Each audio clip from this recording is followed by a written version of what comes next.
دیکھو رسول کریم صلی اللہ تعالیٰ علیہ وسلم نے حضرت انس بن مالک رضی اللہ تعالیٰ عنہ سے فرمایا، یہ بخاری مسلم کی حدیث ہے، صبح صبح سرکار کی ملاقات ہوئی تو نبی پاک صلی اللہ علیہ وسلم نے فرمایا، اور لفظ بڑے خوبصورت ہیں حدیث کے۔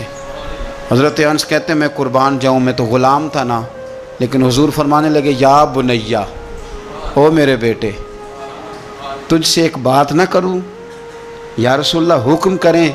تو نبی پاک علیہ السلام فرمانے لگے، انس بیٹا پتر اس بات کو یاد رکھنا کہ جب تو سویرے سو کے اٹھے تو سب سے پہلے اپنے دل پہ نظر ڈالنا، دیکھنا تیرے دل میں کسی کا بغض تو نہیں، کسی کی عداوت تو نہیں، اور پھر قربان جائیں۔ نبی پاک صلی اللہ علیہ وسلم نے یہ نہیں فرمایا کہ تجھے اتنی جزا ملے گی، اتنا ثواب ملے گا، اتنا اجر ملے گا۔ کیا انداز ہے کریم محبوب کا، تیرے آگے ہیں یوں دبے لچے فصحا عرب کے بڑے بڑے، کوئی جانے منہ میں زبان نہیں بلکہ جسم میں جان نہیں۔ حضور فرمانے لگے، انس دیکھنا ذرا ترتیب جملوں کی، فرمایا انس صبح اٹھ کے اپنے دل پہ نظر ڈالنا، تیرے دل میں کسی مومن کا بغض تو نہیں، اور ثواب نہیں بیان کیا بلکہ حضور فرمانے لگے، انس خیال کرنا بغض تو نہیں، اور فرمایا انس یہ خیال کرنا اور بغض نہ رکھنا یہ تیرے نبی کا طریقہ ہے، فرمایا یہ تیرے رسول کی سنت ہے، اس کا ذرا خیال رکھنا۔ گویا حضور نے فرمایا یہ میری وصیت ہے، میرے اس طریقے کو ذرا جاری۔ سویرے اٹھ کے موبائل پہ نظر ڈالنا ضروری نہیں، کھاتا دیکھنا ضروری نہیں، سویرے اٹھ کے کوئی روب ڈالنے کے نئے نئے طریقے اور مال کمانے کے نئے نئے طریقے سوچنا یہ تو مردہ کر دیتا ہے دل کو۔ سویرے اٹھ اور سب سے پہلے دل پہ نظر ڈال، اگر تیرا دل بغض سے پاک ہے تو پھر انشاءاللہ تعالیٰ پیسے اگر آج تھوڑے بھی کمائے گئے تو نیند رات کو انشاءاللہ سکون کی اللہ عطا فرمائے، لیکن اگر اندر حسد کا، بغض کا، نفاق کا دھندا چل رہا ہے، دھندا، کیا خوبصورت بات کرتے ہیں اللہ کے بندے۔ حضرت سلطان بہو رحمت اللہ تعالیٰ علیہ فرمانے لگے، اور دل کالے نالو منہ کالا چنگا، جے کوئی رمز پچھانے، دل کالے نالو منہ کالا چنگا، جے کوئی رمز پچھانے۔ چھوڑ، منہ کالا ہو جائے تو کام چل جاتا ہے، لیکن دل کالا ہو جائے تو تباہی اتر جاتی۔ دل نہ تیرا سیاہ کالا ہو، مہربانی کر۔ اتنی لڑائی کسی کی کسی کے ساتھ نہیں جتنی تکلیفیں ابو جہل اور اس کی اولاد نے میرے رسول کو پہنچائی، لیکن میرے رسول کریم صلی اللہ علیہ وسلم سے، او سون یار سون، چھوڑ تو سسر کی بات، تو چھوڑ ساس کی بات، تو چھوڑ بھائی کی بات، تو چھوڑ پڑوسی کی بات، چھوڑ تو مالک کی بات۔ اکرمہ بن ابو جہل دوڑ گیا تھا، ابو جہل کا بیٹا، وہ اپنے باپ سے زیادہ دشمنی کر دوڑ گیا، اور وہ کہنے لگے لوگ مکے والے کہ اگر اکرمہ ہاتھ لگ گیا تو عمر فاروق اس کے ٹکڑے ٹکڑے کریں گے، علی لٹکا دیں گے اسے، یہ بڑا کافر ہے، بڑا ظالم ہے۔ اکرمہ کی بیوی آ کے مدینے والے رسول کے قدموں میں بیٹھ گئی، رو کے کہنے لگی سونیا چھوٹے چھوٹے بچے ہیں، تکلیف اس نے بڑی دی ہے، حضور اس نے اور اس کے باپ نے ستایا بڑا ہے، یا رسول اللہ کو مہربانی ہو جائے۔ تو نبی پاک نے سر سے پگڑی اتار کے دی، فرمایا جا اسے جا کے نشانی دینا کہ رسول نے تجھے معاف کر دیا۔ تو کون سے اتنے بڑی عداوتیں لیے بیٹھا ہے؟ اور میں بڑی دفعہ کہہ چکا ہوں، بڑی دفعہ، کہ نبی پاک کی شہزادی کا قاتل حضرت زینب بڑی بیٹی، جس نے نیزہ مارا تھا گھوڑے کو اور وہ گھوڑے سے گر گئی تھی، وہ آ گیا فتح مکہ کے بیٹی کا قاتل، اور اس نے اپنے چہرے پہ نقاب اوڑھ کے نا تو نبی پاک کے سامنے آیا، کہنے لگا بہت بڑا دشمن بھی آئے تو معاف کر دیتے ہو۔ تو نبی کریم فرمانے لگے بیٹیاں بھولا نہیں کرتی، پر تو کلمہ پڑھ میں تجھے بھی معاف کرنے کو تیار۔ یہ بھولا نہیں کرتی، کیا کروں، بیٹیاں کہاں بھولتی، لیکن تو پڑھ نہ کلمہ۔ یارہ بات کو سمجھے، کون سی عداوتیں لیے بیٹھے ہو؟ کر لو اس بہن کو فون جس کے ساتھ بلا وجہ کا رٹا ڈال لیا ہے، چچا چچا ہی ہوتا ہے، وہ کوئی کافر اور مشرک تو نہیں نہ ہو گیا، کر لو صلح۔ اور سنو، میرے نبی پاک صلی اللہ علیہ وسلم نے فرمایا دو بھائی اگر ناراض ہوں تو جو صلح پہلے کرے گا وہ جنت میں پہلے جائے گا، آگے آگے چلے گا۔ مہربانی فرمائیں، سب سے پہلے اپنی زندگی سے یہ عداوت نکالیں۔ ہمارا کسی سے رٹا ہی کوئی نہیں، جھگڑا ہی کوئی نہیں، کیا ضرورت ہے؟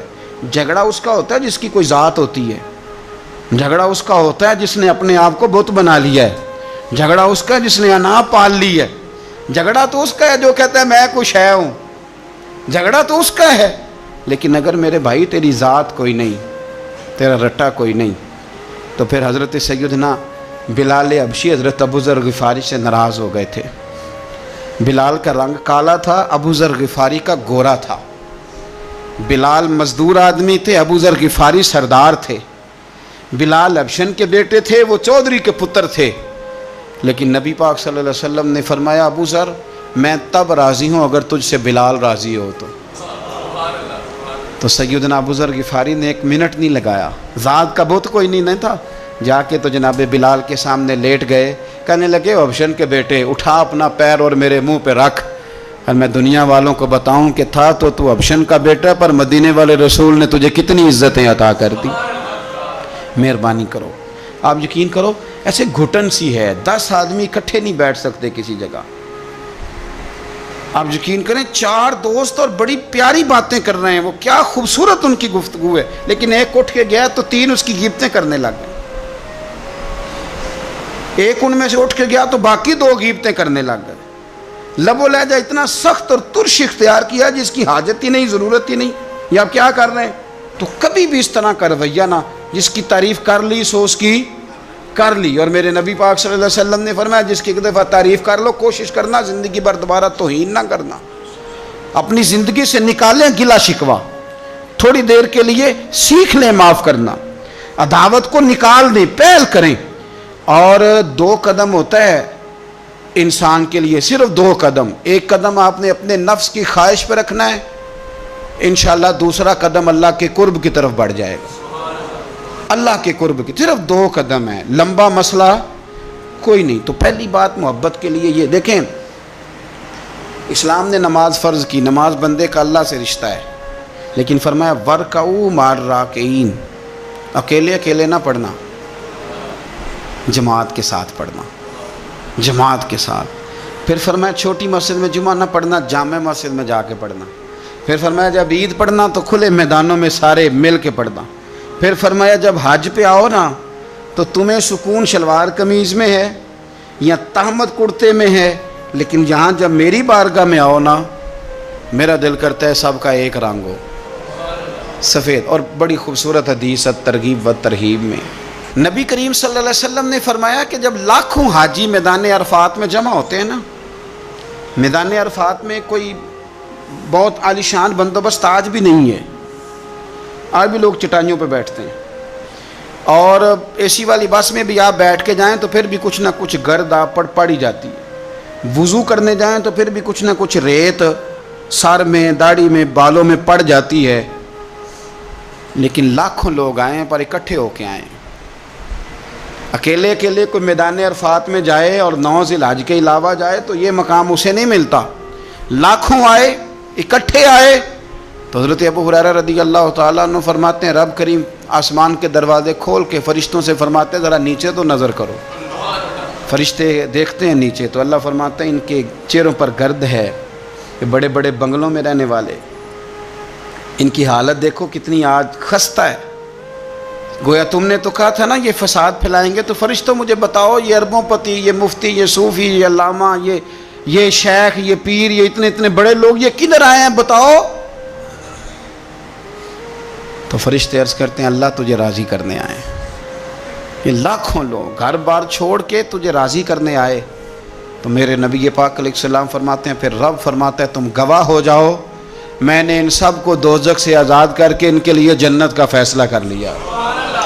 اور حضرت فضیل بن عیاض کہتے ہیں میں نے 1 سال کہا تھا اے اللہ مجھے بتا تو صحیح، اتنے بلا لی ہیں، قبول کس کس کا ہوا ہے؟ تو کہتے ہیں میں اور جاگتے ہوئے تو عاطف غیب سے ندا آئی فضیل تو کو منشی نہیں اللہ کی رحمت کا کہ تجھے پوچھ کے قبول کیا جائے گا، میں نے بلایا ہی اسے تھا جس کا میں نے قبول کر لینا تھا، دوسرا میں نے داخل ہی کوئی نہیں ہونے دیا، یہاں آیا ہی وہ ہے جس کا میں نے قبول کرنا تھا۔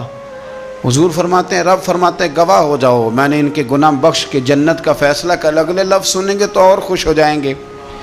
نبی پاک علیہ السلام فرمانے لگے، حضور فرمانے لگے رب فرشتوں سے فرماتا ہے انہیں بھی بخش دیا ہے اور جن جن کے لیے یہ دعا کریں گے میں ان سب کی بھی مغفرت فرما دوں.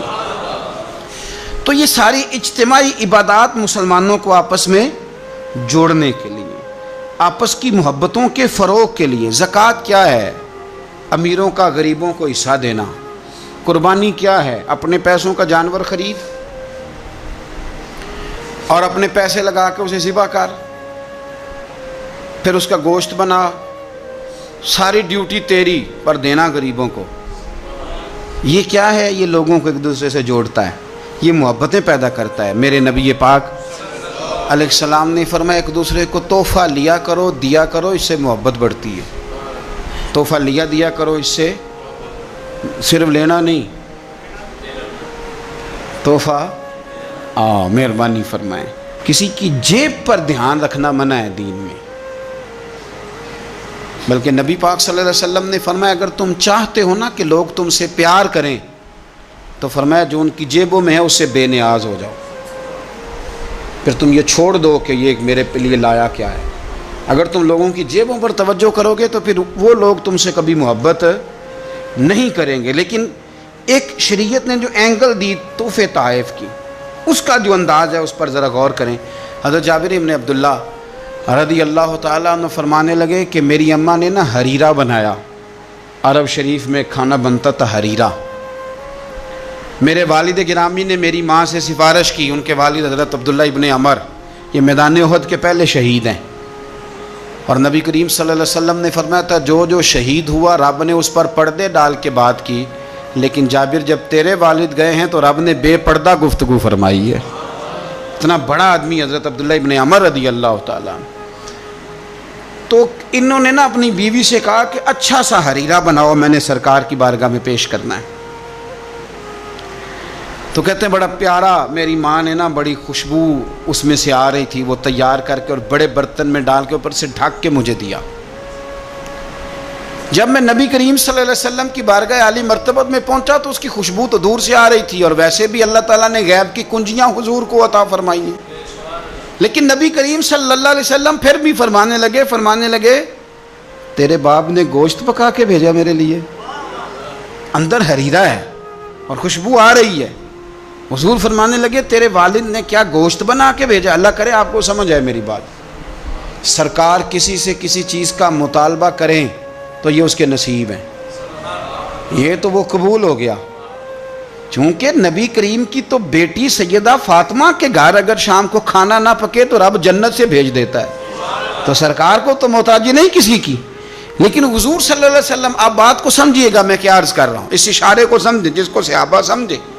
نبی پاک صلی اللہ تعالی علیہ وسلم نے فرمایا تیرے ابا نے گوشت پکا کے بھیجا ہے. تو کہتے میں نے پلیٹ اٹھا کے عرض کی حضور نے یہ حریرہ ہے، تو سرکار نے وہ نکال لیا.